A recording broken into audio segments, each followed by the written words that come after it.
En esta clase vamos a ver el sistema excretor, particularmente el sistema urinario y el hígado. Tengamos en cuenta que el sistema excretor se refiere a todos aquellos sistemas, órganos que están involucrados en la excreción de solutos que, si se acumularan en nuestro organismo, serían tóxicos.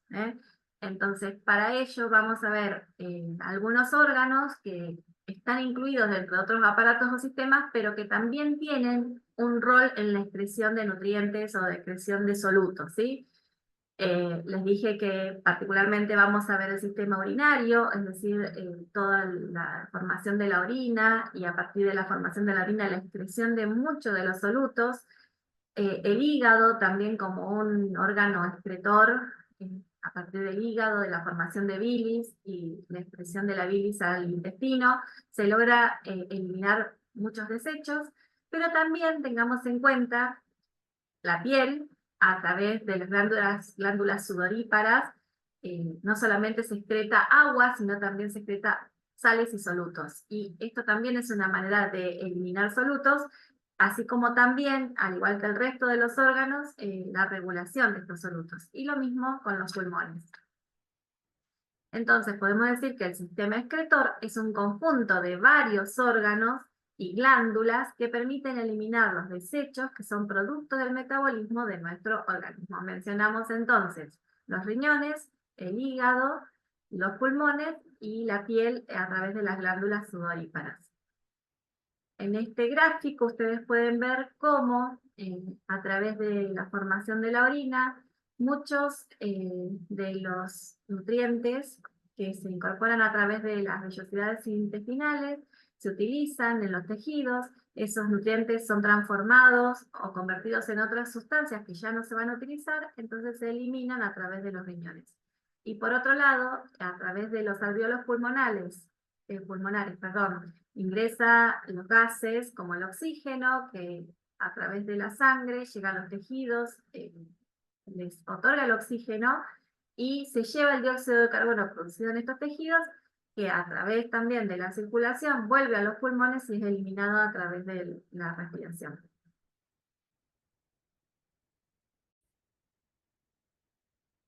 Bueno, el hígado es un órgano que tiene múltiples funciones, las vamos a mencionar, pero también tiene un rol importante en la excreción. El hígado es un órgano de gran tamaño que se encuentra en la parte superior derecha de la cavidad abdominal, debajo del diafragma y por encima del estómago, ¿sí? Acá tenemos el estómago, por esta zona tenemos el diafragma, que es un músculo muy importante en la respiración. Tiene un color rojizo oscuro.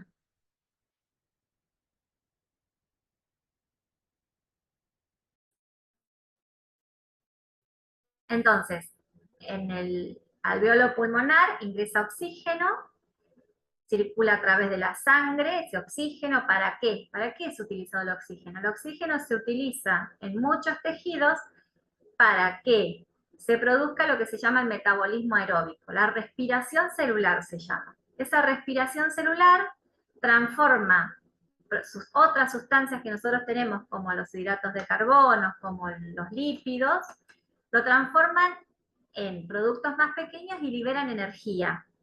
Esos productos más pequeños incluyen, por ejemplo, el dióxido de carbono. Ese dióxido de carbono que se libera, se produce en ese metabolismo, difunde a través de los capilares hacia la sangre y es excretado por los pulmones nuevamente hacia el exterior. Es una forma de eliminar el dióxido de carbono. El oxígeno en el tejido, a través del metabolismo, produce dióxido de carbono que se excreta a nivel de los pulmones. Entonces, la excreción es una forma de eliminar esos desechos, esos productos que se generan en nuestro cuerpo por el propio metabolismo, por procesos normales, pero que no son útiles para nuestro cuerpo y que deben ser eliminados. En este caso vimos dos de los ejemplos. Entonces, el aparato excretor, además de excretar esos productos que son tóxicos, tiene otras funciones que son muy importantes. La que nosotros estamos viendo en este caso es la de eliminar desechos. Esos desechos se eliminan a través de distintas vías, las principales podríamos incluir la orina y el sudor, pero también estos órganos, y sobre todo el riñón, y a través de la piel y los pulmones, logramos mantener un balance de sales y de agua y el equilibrio que se llama ácido-base, a través de la regulación de los ácidos que se retienen o que se liberan a través de estas vías, como el dióxido de carbono o a través de la orina. Entonces, el aparato excretor, más allá de eliminar los desechos, tiene mucho que ver con la regulación de nuestro cuerpo. De alguna manera se regula la cantidad de productos que vamos a eliminar y los que vamos a retener. Hay mecanismos de regulación muy finos que tienen sensores que dicen, no, yo no tengo que eliminar tanto dióxido de carbono porque me cambia mucho el pH de la sangre. Entonces, retengo dióxido de carbono. Y eso se va manteniendo mientras un ajuste muy delicado. Bien, pasamos ahora al sistema urinario, que en este caso lo vamos a ver bien en detalle. El sistema urinario es uno de los sistemas de excreción que la principal función es eliminar orina. A través de la orina se eliminan líquidos y se eliminan un montón de productos que se generan en nuestro cuerpo. Es uno de los principales mecanismos para eliminar desechos de nuestro organismo. Algunas de las partes del sistema urinario incluyen los riñones, la vejiga y la uretra. Los riñones, como ven acá, son estas estructuras que están apoyadas en la pared abdominal posterior hacia el lado de la espalda, a ambos lados de la pared de la columna vertebral. Ah, lo dejaste vos, ¿viste?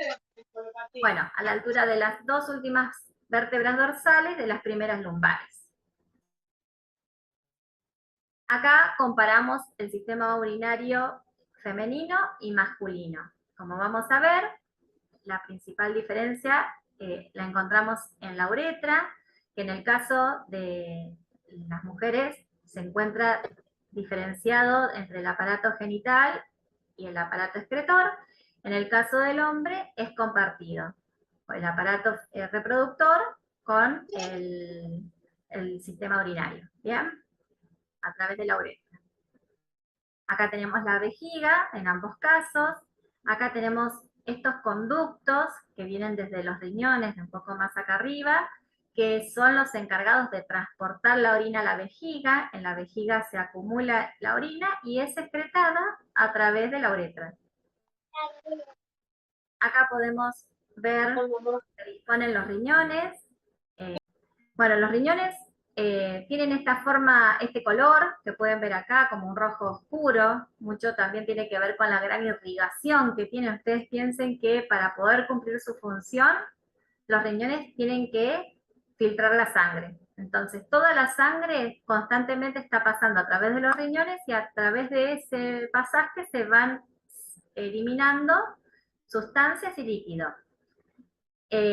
Por la parte exterior tienen una cápsula que lo rodea, en la parte superior vimos que están las glándulas suprarrenales, tienen un tamaño de 6 por 3 más o menos y de unos 160 gramos de peso. Acá podemos ver que aparte de esa cápsula y de esas glándulas suprarrenales o adrenales, están revestidos o cubiertos por una capa de tejido adiposo y a su vez en la parte más externa tienen una cobertura de tejido conectivo que se llama fascia renal. Esta región central, donde van a ir a converger varios vasos que filtraron orina, es lo que se llama pelvis renal. ¿Sí? La pelvis renal es esta región. Fíjense que si tuviéramos un corte del riñón, podríamos ver que conecta con distintas regiones del riñón donde se produce la filtración. Ahora vamos a ir viéndolo también un poquito más. Y esta prolongación que vemos acá es la que habíamos visto anteriormente, aquí, que se llama uretra. Acá están los riñones, y a través de esa zona donde se converge toda la orina, después terminan concentrándola aquí en la vejiga. Si nosotros hiciéramos un corte del riñón, veríamos lo siguiente. Principalmente se divide en dos zonas. Una región capsular o corteza, en la región de más afuera, y la parte central que se llama médula. Estos espacios que ven acá con esta forma que les estoy marcando, es lo que se llaman las pirámides de Malpighi o Malpighi. Acá lo tienen escrito. En estas regiones es donde se encuentra la unidad funcional del riñón, que se llama nefrona, abarcando en algunos casos parte de la corteza y de la médula. Bien, en la región de la corteza es donde se encuentran principalmente lo que se llaman los glomérulos. Ese es el lugar puntual donde se produce la filtración de la orina. Y luego en la médula están todos los capilares sanguíneos y los túbulos de los riñones que van a ir concentrando y armando esa orina que finalmente se va a producir y eliminar a través de este sector que habíamos dicho que se llama pelvis renal hacia el uréter. Bueno, acá más o menos lo que ya hemos visto, las distintas regiones del riñón, un polo superior, un polo inferior, la pelvis, el uréter, el cáliz, y bueno, las arterias y las venas. Yo les había dicho entonces que en esas pirámides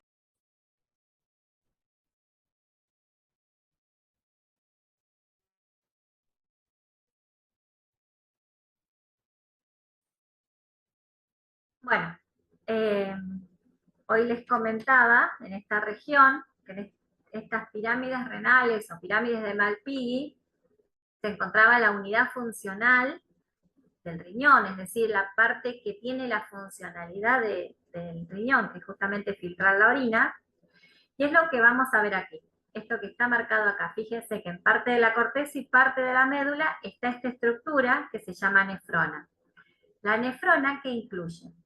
En primer lugar, esta estructura que se llama glomérulo, que está rodeado por una cápsula que se llama cápsula de Bowman. Esa cápsula de Bowman es la que viene a formar, a recibir ese filtrado de la orina, que todavía no es orina, sino ese filtrado sanguíneo, sería el filtrado de la sangre, que es recibido por una serie de túbulos. Este primer túbulo que ven acá tiene esta forma contorneada y por eso se llama túbulo contorneado proximal. Proximal porque es lo más próximo al glomérulo. Luego, el túbulo se transforma en esta estructura de aquí, que se llama asa de Henle, y luego el túbulo contorneado distal. El túbulo distal se conecta con un conducto colector que recibe la formación de este líquido de otras pirámides renales. Todos estos conductos colectores son los que después terminan en esa región que habíamos visto recién, en esta región, en la pelvis renal, para finalmente concentrar todo lo que se formó de orina en el uréter. Fíjense que además de los túbulos renales, que es lo que marcamos aquí en amarillo, es muy importante la irrigación. Toda la región de tanto médula como la corteza del riñón está muy irrigado, porque no solamente es importante la sangre que ingresa en los glomérulos para ser filtrado, sino la sangre que rodea los túbulos para recibir o para secretar sustancias que se van a terminar excretando a través de la orina.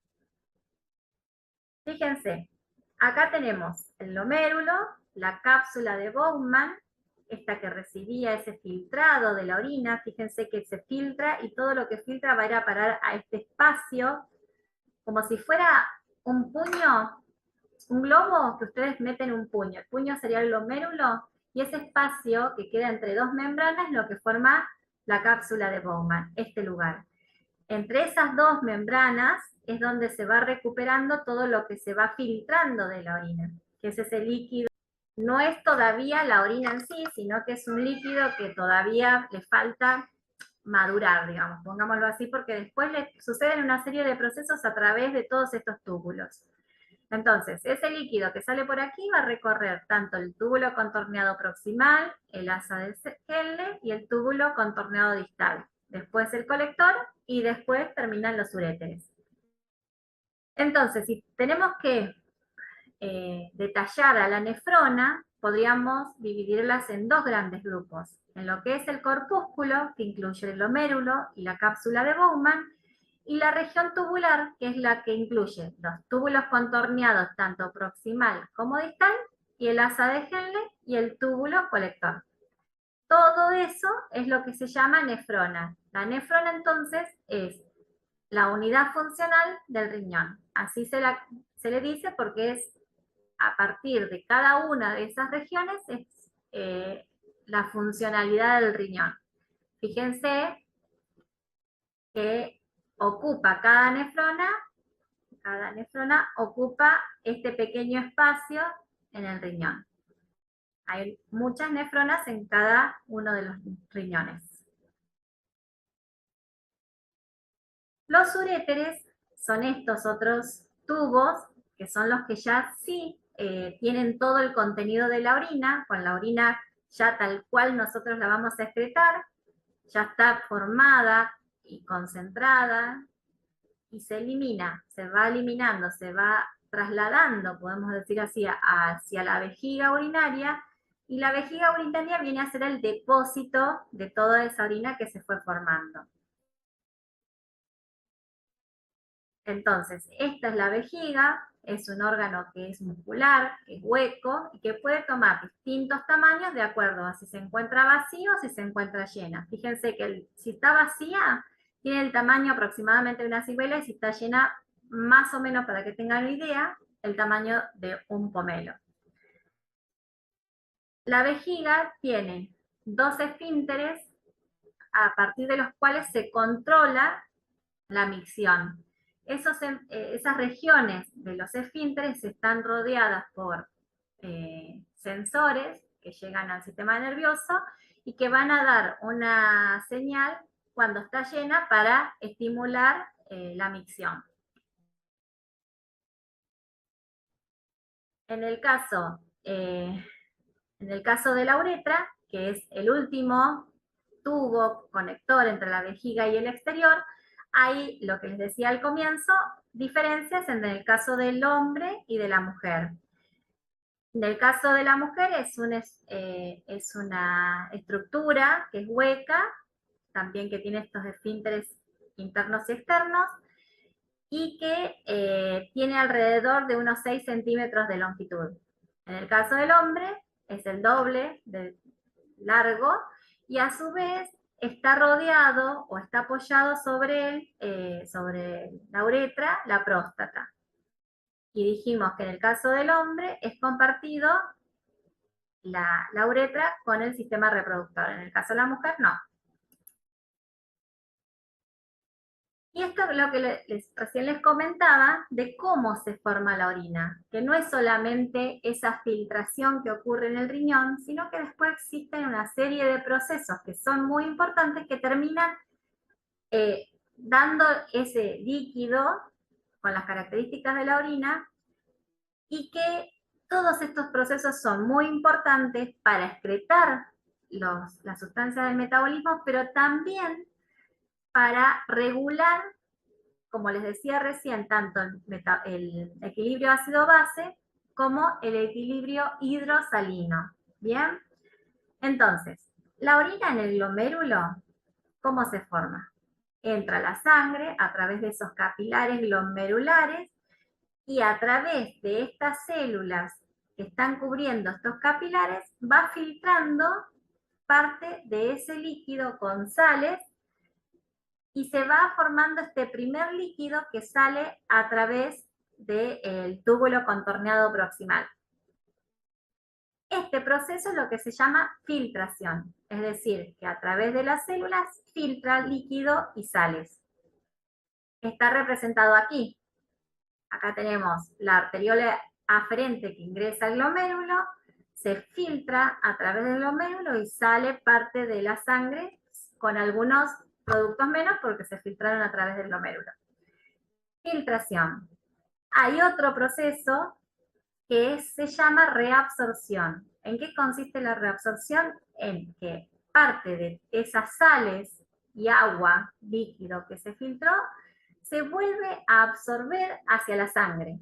Yo les decía que era tan importante la sangre que entraba al glomérulo como la que rodeaba a los túbulos. Esto representa la sangre que rodea a los túbulos, esos capilares rodeando a los túbulos. ¿Por qué? Porque ese agua o las sales, el sodio, el potasio, que se reabsorben, van a ir otra vez a circular a través de la sangre, entrando, filtrando, reabsorbiéndose a través de los capilares. Pero a su vez, algunas sustancias también se secretan desde esos capilares que rodean a los túbulos hacia los túbulos.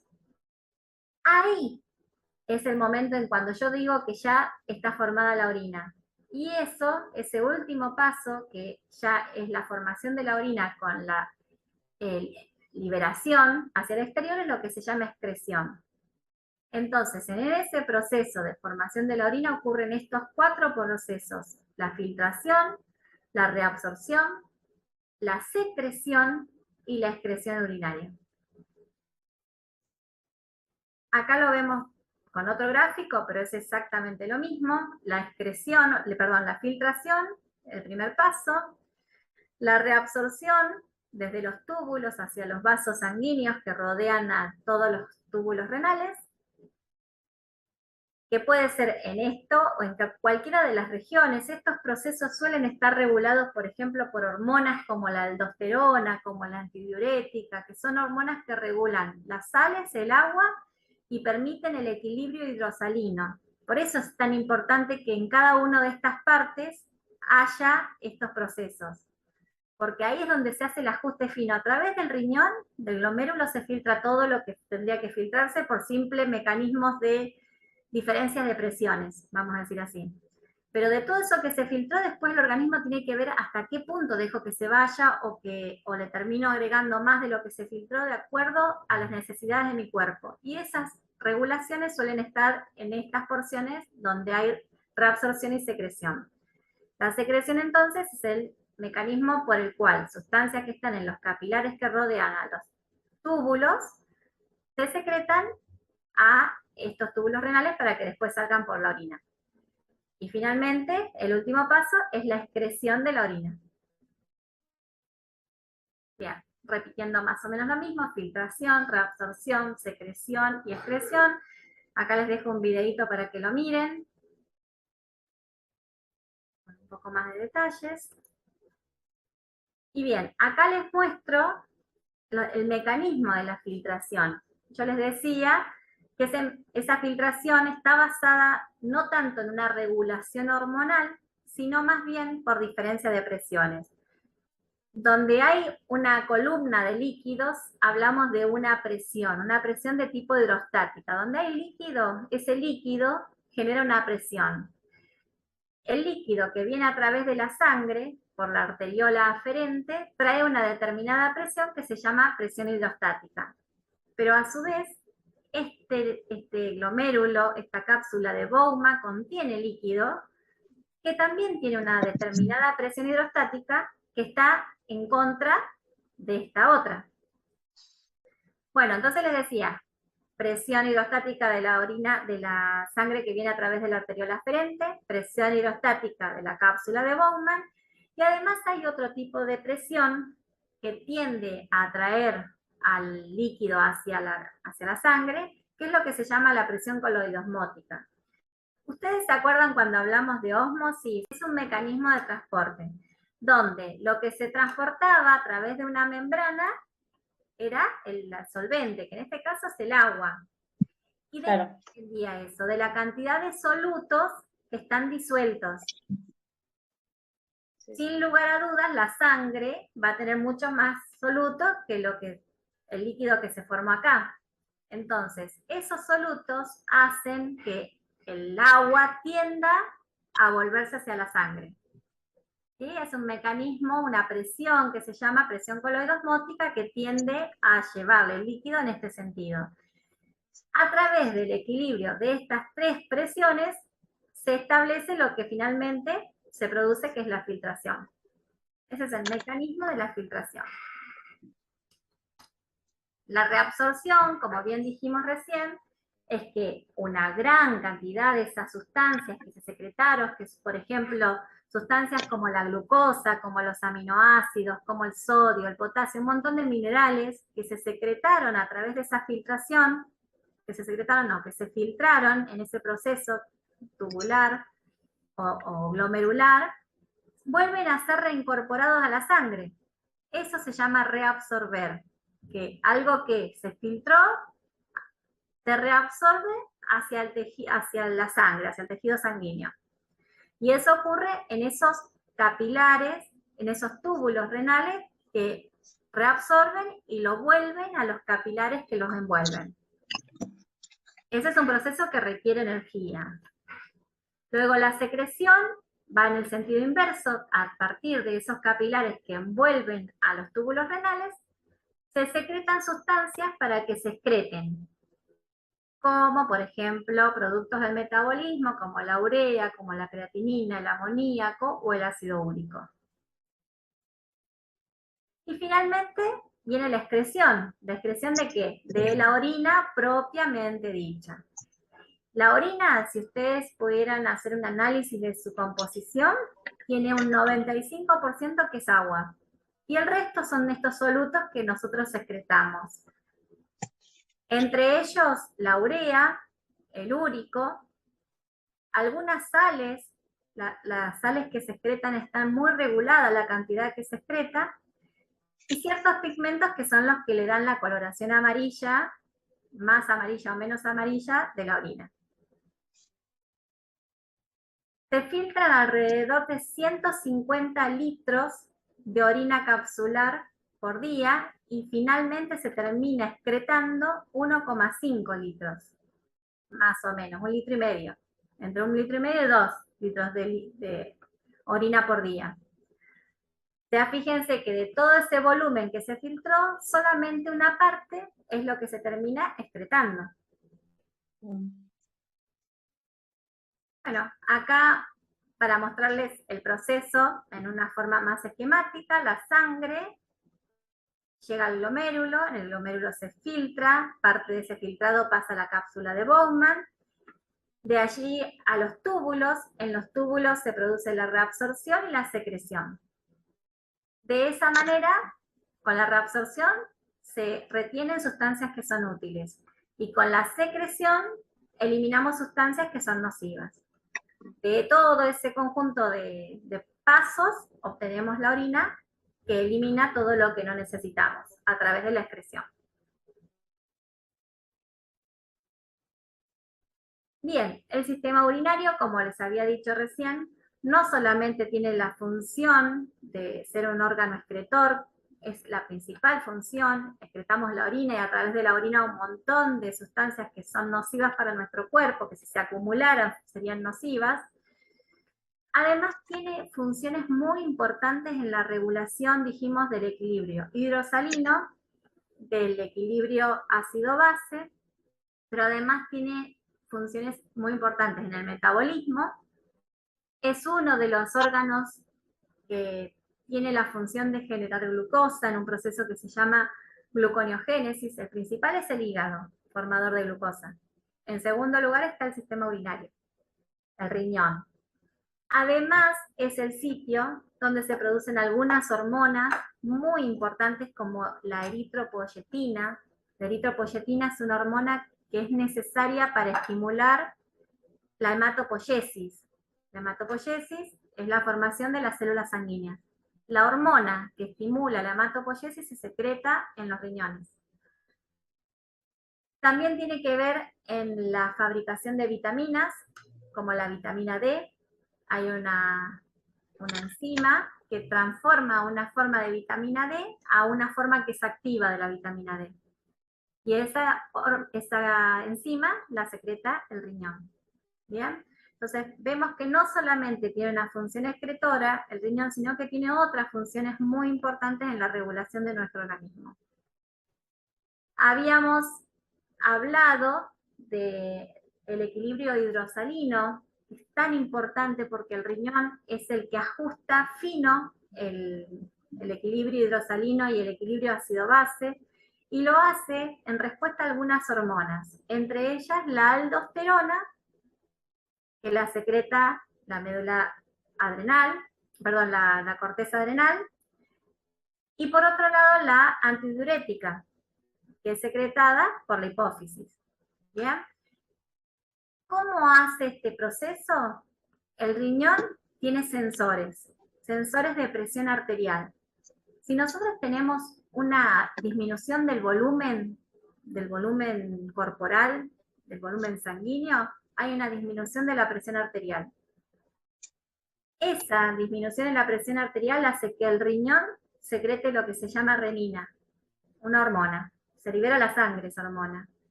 Esa renina permite que un compuesto que se llama angiotensinógeno, que está en la sangre, pase a angiotensina 1, que luego es convertido a angiotensina 2, por una enzima que secreta en los pulmones.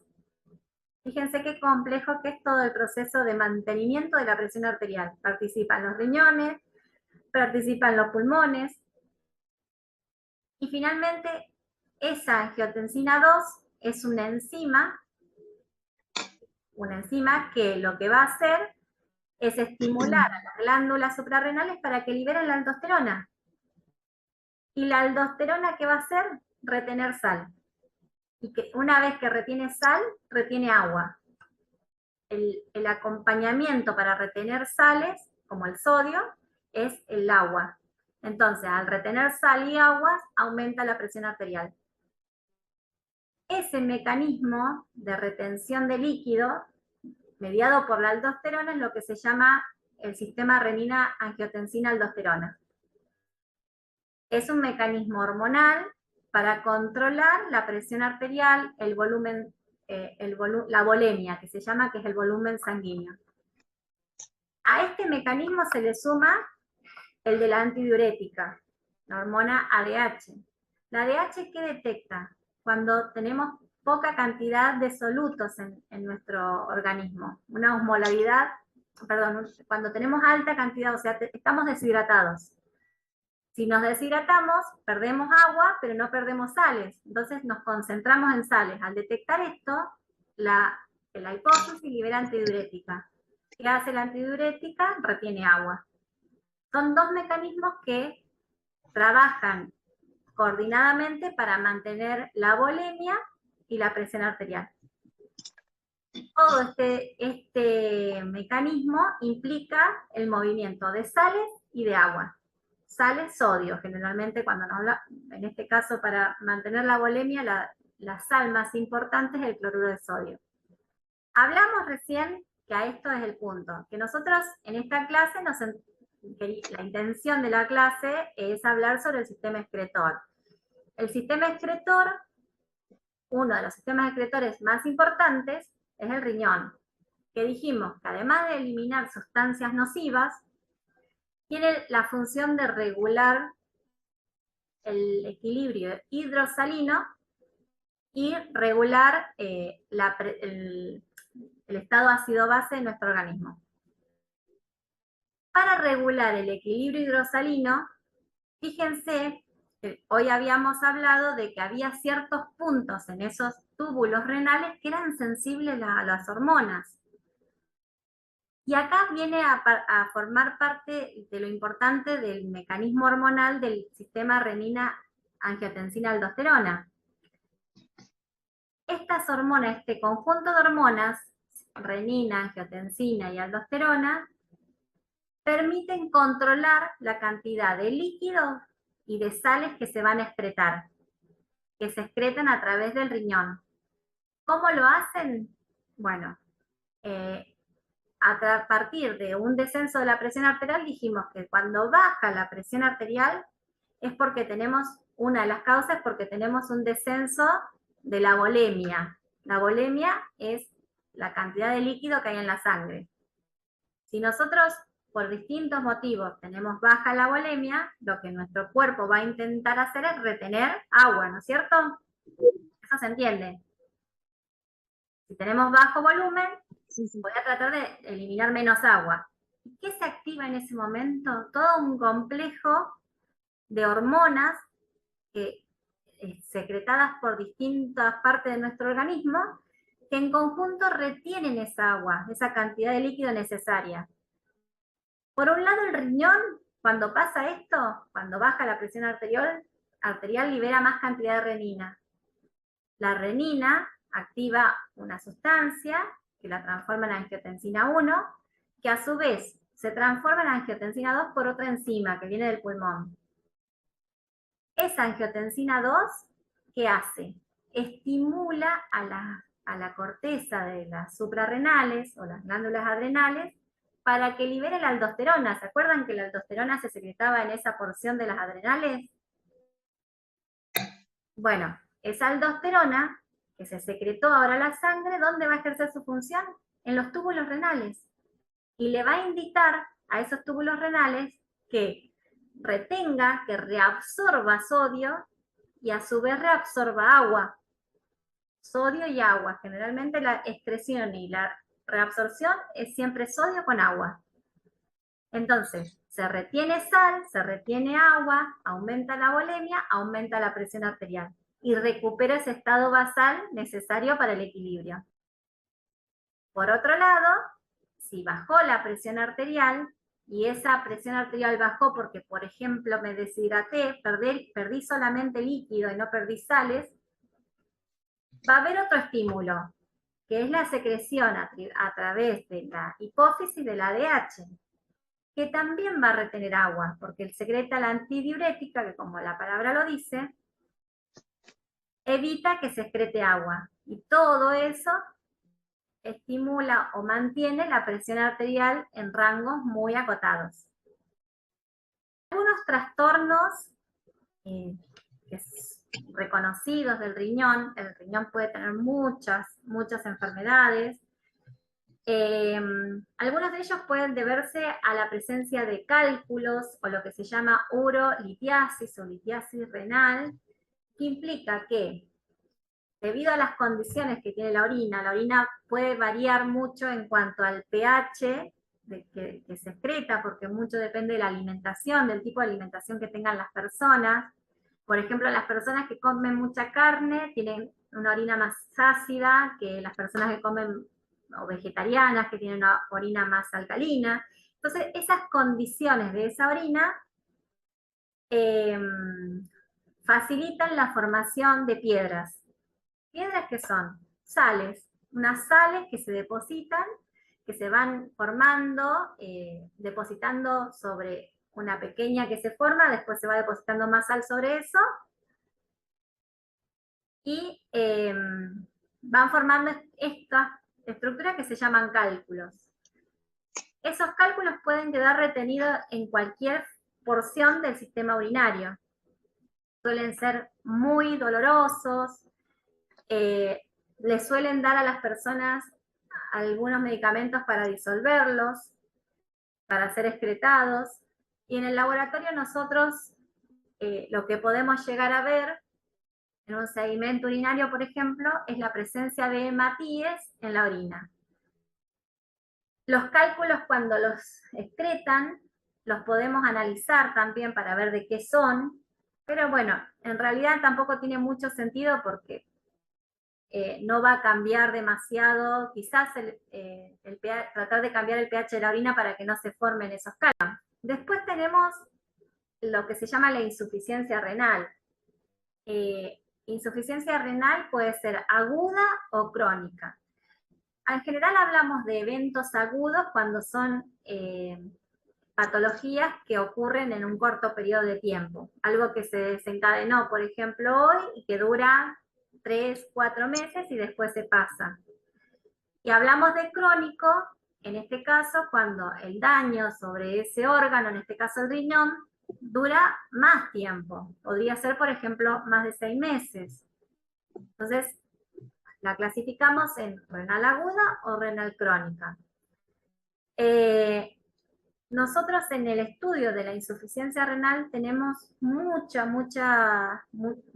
participación a través de la medición de ciertos analitos que miden, representan la funcionalidad renal, como son la urea, la creatinina y lo que se llama la excreción de creatinina o clearance de creatinina, clearance se llama. Eso se mide en orina de 24 horas. Alguna vez deben haber escuchado que te piden que juntes la orina del día anterior, todo lo que haces hasta el día que te vas a sacar sangre. Eso se llama orina de 24 horas. Y se usa justamente para calcular qué cantidad de creatinina se excretó por el riñón. Y se hace una cuentita, y esa cuentita te permite ver si el riñón está excretando normalmente o está excretando menos de lo que tendría que excretar. Si un riñón no funciona bien y no excreta creatinina, implica que no excreta otras sustancias tampoco. Y eso es muy malo para el cuerpo porque se empiezan a acumular sustancias que son tóxicas. Bien, la insuficiencia renal tiene que ver con eso, con esa función renal que está alterada. Generalmente puede ser por un daño a nivel de la zona medular, de la corteza o en los problemas tubulares de los riñones. Pero el problema es que termina dando un riñón que no puede cumplir su función normal, que no puede excretar normalmente la orina. Otras alteraciones a nivel de las vías urinarias son las que tienen que ver con las infecciones. Por ejemplo, la bacteriuria es la presencia de bacterias en la orina. Nosotros podemos ver en una orina que hay bacterias. Miramos al microscopio y vemos unas estructuras que son las bacterias. Y si lo cultivamos en el laboratorio, va a crecer esa bacteria. Y yo después voy a ver qué bacteria es. Pero está indicándome que hay una bacteria que está en esa región urinaria. La cistitis se refiere, siempre que hablamos de itis, hablamos de inflamación. En este caso, inflamación de la vejiga, que puede ser una de las causas, la presencia también de bacterias, una infección. Y la pielonefritis también es la inflamación a nivel de los riñones. Esto, cuando hablamos de pielonefritis, es en la infección o una inflamación en la región urinaria alta, porque está en la parte más superior de todo el sistema urinario, que son los riñones. Una infección a nivel de esa región. Lo más frecuente que ocurra es una inflamación o una infección de la región urinaria más baja, porque uno está en contacto con el exterior y se infecta más fácilmente. Ahora, si tengo una pielonefritis, una infección a nivel de los riñones, es muy probable que esa bacteria haya ingresado a través de la sangre. ¿Bien? Es menos común, pero puede también. Bueno, entonces, dentro de las funciones muy destacadas del hígado es el metabolismo. Es donde se produce la mayor cantidad de reacciones metabólicas. Nosotros después vamos a ver que el músculo tiene la función de producir energía a partir de ciertos nutrientes. El cerebro usa la glucosa a través del metabolismo, pero donde se convierte y pasa todo el metabolismo en el hígado. El hígado metaboliza los lípidos, metaboliza los hidratos de carbono, las proteínas. Ocurren un montón de reacciones, tanto de síntesis como de degradación, es decir, de anabolismo y de catabolismo. A su vez, produce muchas proteínas que son muy importantes para la sangre, como son la albúmina, como son las lipoproteínas, sustancias que son muy importantes para la coagulación. A veces cuando el hígado funciona mal, cuando hay por ejemplo, una cirrosis, cuando hay una hepatitis muy aguda, ¿por qué te piden un estudio de coagulación? Porque muchas de las proteínas que son importantes para la coagulación las sintetiza el hígado, y si el hígado no funciona bien, empieza a fallar un montón de cosas del metabolismo, pero también de la coagulación, del sistema inmune. Es un órgano donde se lleva a cabo la mayor cantidad de reacciones de desintoxicación. Hay sistemas de desintoxicación que están en el hígado y que permiten que sustancias que son tóxicas se conviertan en otras que no son tanto, donde se metabolizan muchos fármacos. Si el hígado no funciona, si no funciona bien, hay ciertos fármacos que no se pueden dar porque con la acumulación podrían ser tóxicos. A su vez, es un órgano de excreción. Es un órgano de excreción. Por un lado, transforma los restos de proteína en urea. El nitrógeno de las proteínas los transforma en urea. Y esa urea se excreta después, ese nitrógeno, para que no se acumule, se excreta por la orina. Y por otro lado, o sea, por acá no lo marco porque vamos a centrarnos en esta parte, pero también excreta a partir de estos mecanismos sustancias que pueden ser tóxicas. Por otro lado, entonces, produce lo que se llama la bilis. A partir de la bilis, no, tenemos nuestro rol de estudio del día de hoy, que es la excreción. A partir de la bilis, con la bilis, que se libera el intestino. Entonces, se libera ahí y es una forma de excretar sustancias, aparte del rol digestivo, que también es muy importante, que lo vamos a mencionar. Pero en la bilis, productos que se liberan del hígado van a ir a excretarse mediante ese mecanismo hacia el tubo digestivo. En este caso, al igual que en el riñón, la irrigación del hígado es sumamente importante. Tiene un mecanismo paralelo de irrigación que se llama sistema porta. El sistema porta son todos los conductos, todas las venas y arterias que irrigan al intestino y que son trasladados al hígado. ¿Para qué?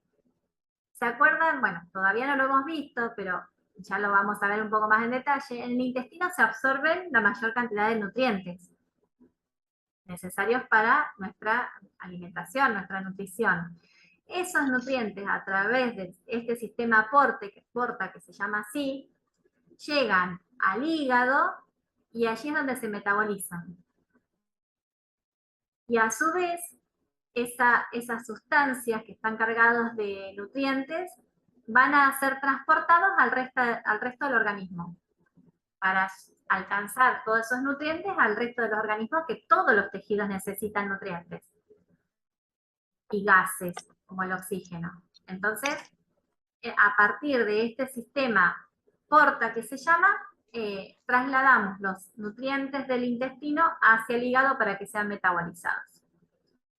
El hígado es un órgano que está muy irrigado. Ustedes piensen que del total de irrigación de la sangre que hay en nuestro organismo, un 13% permanece irrigando al hígado. Si nosotros hiciéramos un pequeño corte del hígado, podríamos ver estructuras repetidas de este tipo que ven acá, que se llama lobulillo hepático. Este es microscópico, obviamente. En un corte vamos a ver varias de estas estructuras. ¿Y en qué consiste? En una vena central, y en cada uno de los extremos de esta figura trigonométrica que se forma, fíjense que forma como una estructura así, ¿bien? 1, 2, 3, 4, 5, 6, un hexágono. En cada uno de esos extremos vamos a tener una vena portal, una arteria hepática y un ducto hepático. Estos ductos hepáticos son los que van a ir a transportar esas secreciones que se forman en el hígado y que después van a ser trasladados a la bilis. Bien, fíjense que entre medio hay conductos, canalículos biliares que van a llegar a este conducto hepático.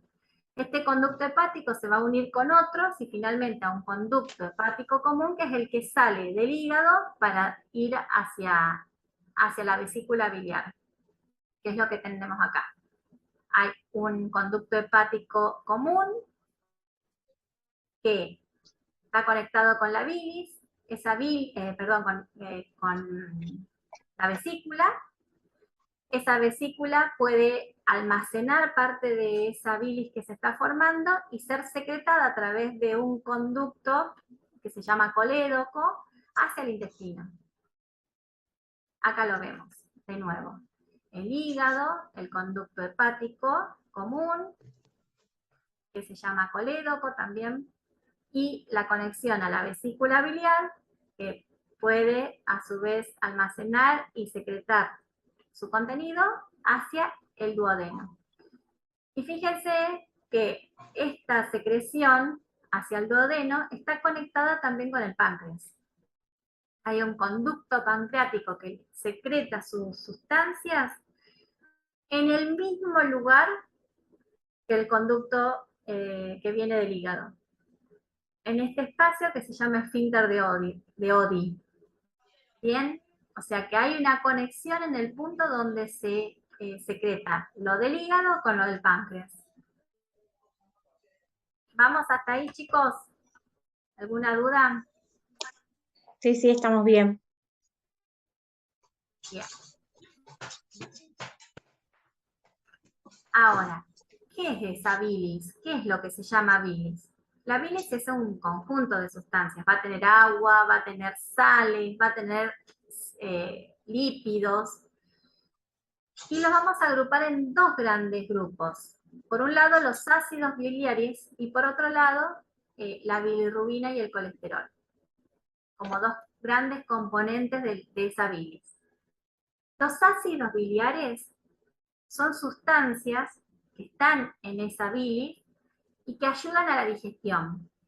Esto lo vamos a dejar un poco para después cuando veamos digestión. Pero esas sales biliares tienen mucho que ver con la posibilidad de absorber las grasas en el intestino. Es como que forma una especie de cobertura en esas grasas para que puedan ser absorbidas. Entonces los ácidos biliares son muy importantes para la absorción de nutrientes. Y la bilirrubina y el colesterol son excretados a través del conducto hepático en ese esfínter de Oddi al tubo digestivo para que después sean eliminados. Entonces, la bilirrubina, en este caso, es un producto de la excreción del hígado. ¿Y de dónde vendrá? Entonces, la bilis lo agrupamos en dos grandes partes, en una parte que es para la digestión, que son esas sales biliares o ácidos biliares, que ayudan a absorber las grasas, y por otro lado, la producción de bilirrubina y de colesterol que se eliminan a través de la bilis en el intestino. Ahora, yo les preguntaba, ¿de dónde viene la bilis? ¿Siempre formamos bilis? Sí, siempre formamos bilis, porque la bilis se forma a partir de la degradación de los eritrocitos, de los glóbulos rojos. Ustedes saben que la vida media de los glóbulos rojos es 120 días. Permanentemente los glóbulos rojos se están sintetizando y se están eliminando. Cuando llegan a su vida media útil, se fraccionan, se rompen y liberan la hemoglobina. En la hemoglobina se encuentra, la hemoglobina es una proteína que tiene lo que se llama un grupo hemo. Ese grupo hemo se metaboliza a bilirrubina. O sea que la bilirrubina viene de la degradación de los glóbulos rojos. ¿Sí? Entonces, todo el tiempo estamos degradando glóbulos rojos porque se nos rompen, porque se envejecen y todo el tiempo lo estamos renovando. Entonces, siempre hay producción de bilirrubina. Esa bilirrubina que viene directamente de los glóbulos rojos es lo que se llama bilirrubina no conjugada. Se forma en la sangre, esa bilirrubina se forma en la sangre y se une a la albúmina para llegar al hígado. Ahora, el hígado, que es el que procesa y metaboliza la mayor parte de los componentes de la sangre, la transforma en bilirrubina conjugada ahora. Entonces, ¿Por qué es conjugada? Porque le agrega un compuesto, con una enzima, le agrega un compuesto que se llama UDP. Entonces, eso le permite a la bilirrubina ser soluble en la sangre. Se libera la sangre, parte se elimina por el riñón, se filtra por el riñón, y parte de esa bilirrubina también se excreta en la bilis. Y es lo que va a terminar excretándose en el intestino. Después en el intestino sufre otro metabolismo extra a lo que se llama urobilinógeno y estercobilinógeno, que es lo que le da el color oscuro a la materia fecal. Se sigue degradando, se sigue metabolizando. Bien, entonces, repasando. La bilirrubina se produce en el metabolismo de los glóbulos rojos. ¿En dónde? Primero en la sangre se produce bilirrubina no conjugada o libre, va al hígado, se conjuga y parte de eso va a la sangre, se filtra por el riñón y otra parte va a través de la bilis al intestino, donde el intestino se sigue metabolizando. Y es una forma de ser excretada. ¿Se entendió? Es muy importante porque esto después lo van a volver a ver muchas veces, pero como tiene su complejidad para que ya lo vayan reconociendo un poquito. Bien. Y además porque para el laboratorio es sumamente importante entender esto, porque es una de los analitos que nosotros estudiamos diariamente. En cualquier hepatograma, en el estudio de un hepatograma, y se incluye lo que se llama el estudio de la bilirrubina. Y nosotros medimos la bilirrubina directa o conjugada, es lo mismo, directa o conjugada es lo mismo, y la indirecta o no conjugada, la suma de estas dos es lo que se llama bilirrubina total. Ahora, cuando ustedes esto por ahí, porque es muy frecuente saber que la bilirrubina aumenta. ¿En qué casos es muy común ver un aumento de bilirrubina? La ictericia. La ictericia, exactamente. Ese aumento de bilirrubina es lo que se llama ictericia, que genera una pigmentación amarillenta en la piel y en las mucosas. Se suele ver la piel muy amarilla, los ojos y todas las mucosas más amarillas aún. Eso es lo que se llama ictericia, cuando la cantidad de bilirrubina es tan alta que uno lo puede percibir visualmente. Y en el caso de los bebés, lo que sucede es que el hígado, vieron que yo les dije que el hígado conjuga la bilirrubina, la transforma a bilirrubina conjugada. Eso lo hace una enzima hepática. Y cuando conjugo la bilirrubina, ¿yo qué hago después? La excreto, la puedo eliminar. En los bebés lo que pasa es que no tienen maduro todavía esa funcionalidad hepática, esa enzima suele todavía no funcionar, no estar tan activa, entonces lo que se acumula, ¿qué sería? Esta. Ah, ¿me están viendo? Sí, están viendo la pantalla, ¿no? Sí. La bilirrubina indirecta. Es la que primero se forma del hematíe, del glóbulo rojo. Cuando empieza a madurar el hígado, que la puede conjugar, le puede agregar ese fragmento de UDP, ahí ya la empieza a poder excretar por riñón y por la vía digestiva. Entonces ahí se empieza a normalizar. Por eso que los primeros tiempos es cuando aparece la bilirrubina, que los bebés aparecen tan amarillos.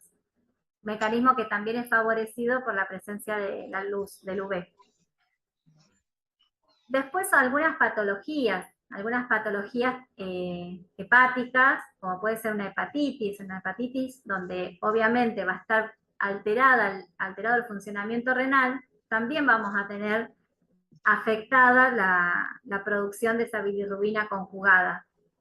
O puede haber justamente un problema en esa enzima, una alteración de esa enzima, que es la que agrega ese UDP. Y otro de los problemas que se puede presentar es que haya un problema en la excreción de esa bilirrubina conjugada. En ese caso voy a tener aumento de bilirrubina conjugada. Por ejemplo, que haya una imposibilidad del pasaje de esa bilis a los conductos biliares y de ahí al intestino, que haya una obturación, algún problema en ese mecanismo de excreción al intestino. Entonces la bilirrubina que no se puede excretar al intestino empieza a pasar a la sangre, y entonces la sangre aumenta, y yo también lo detecto en el laboratorio. Entonces, ese aumento de bilirrubina es lo que se llama ictericia. Los mecanismos de formación son diversos. Algunos trastornos, como el que recién mencionábamos, el que se llama Gilbert, hay otro que se llama de rotor, que son problemas en la excreción de la bilirrubina, pero también algunas otras enfermedades, como la hepatitis, como algún mecanismo en los canalículos biliares para excretar esa bilis. Bien. Bueno, hasta acá llegamos con el hígado, el otro órgano, digamos, que hoy nos íbamos a centrar para detallar en cuanto a lo que es la excreción de sustancias que se acumulan en nuestro cuerpo. Como todo, muchas sustancias en ciertas concentraciones no son tóxicas, pero si se empiezan a acumular, sí lo son. Entonces están estos órganos que son tan importantes para ayudar a excretar esas sustancias. Las mantienen en concentraciones tolerables y cuando empiezan a aumentar, las excretan. Y solamente para mencionar, porque esto también ya lo hablamos cuando vimos el tejido tegumentario, vimos que en la piel humana hay ciertas glándulas, como las glándulas sudoríparas.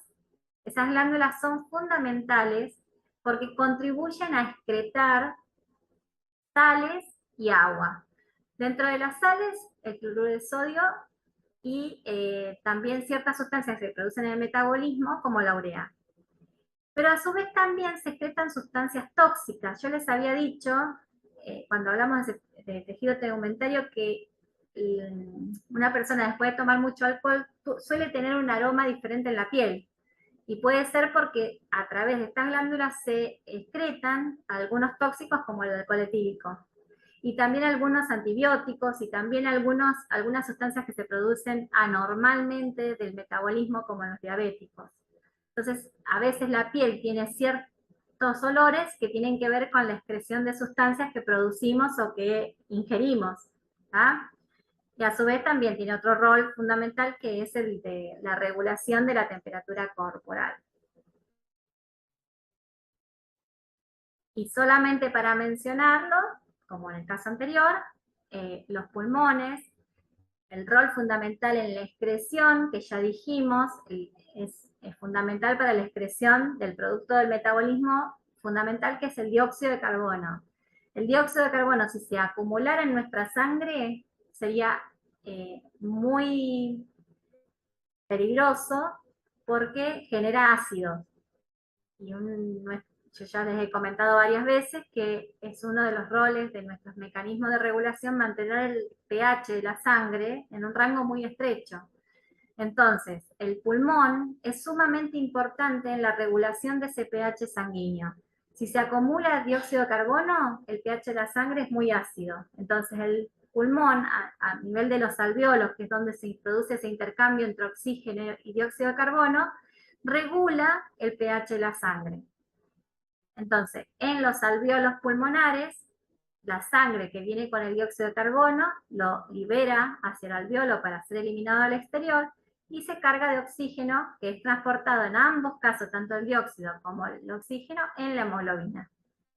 ¿Hacia dónde lo lleva? Hacia los tejidos. ¿Por qué? Porque en los tejidos lo usa para producir energía y produce energía liberando dióxido de carbono. Es un ciclo continuo.